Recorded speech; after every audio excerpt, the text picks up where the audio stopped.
नमस्कार दोस्तों, स्वागत है आप सभी का हमारे YouTube चैनल उड़ता परिंदा में।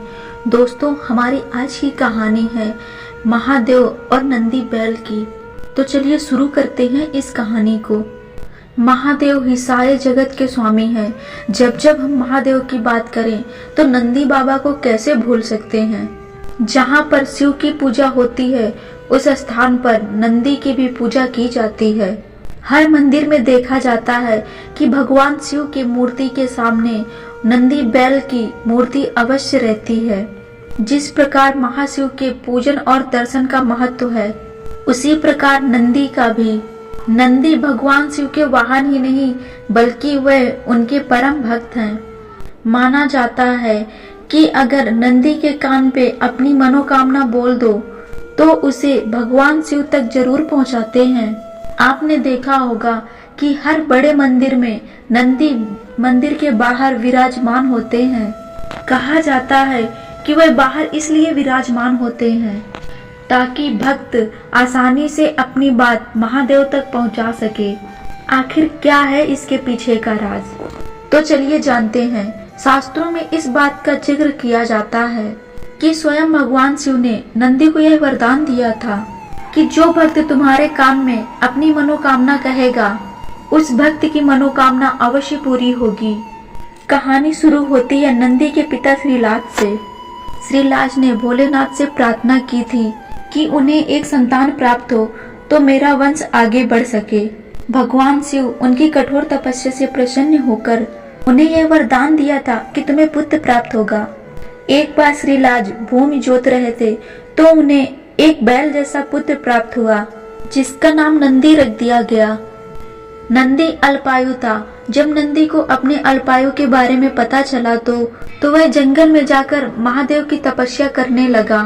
तभी भगवान शिव नंदी की तपस्या से प्रसन्न हुए और नंदी को यह वरदान दे दिया कि वह मृत्यु के भय से हमेशा हमेशा के लिए मुक्त है।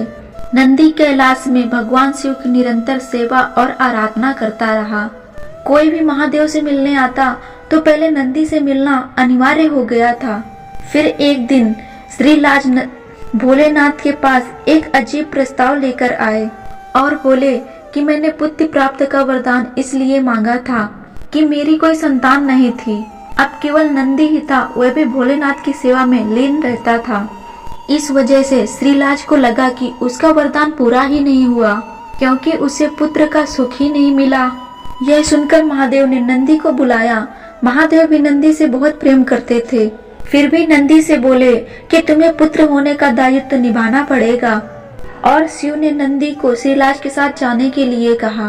महादेव से दूर रहने की चिंता नंदी को परेशान करती रही। उसने खाना पीना भी छोड़ दिया और शिव के चिंतन में जीवन व्यतीत करने लगा।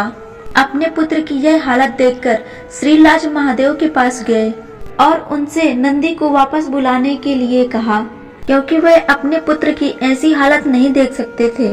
महादेव ने नंदी को वापस बुला लिया क्योंकि वह भी नंदी से बहुत प्रेम करते थे।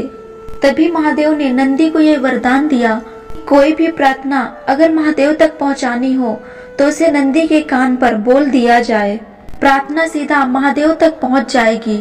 जहाँ तक माता पार्वती ने भी अपना संदेश महादेव तक पहुंचाने के लिए नंदी के कान पर बोला था। नंदी सदैव भगवान शिव के साथ ही रहते हैं। इसके बाद देवों के देव महादेव सभी गुणों गणेश और वेदों के समक्ष गणों के अधिपति के रूप में नंदी का अभिषेक करवाया। तो इस प्रकार नंदी बने नंदेश्वर।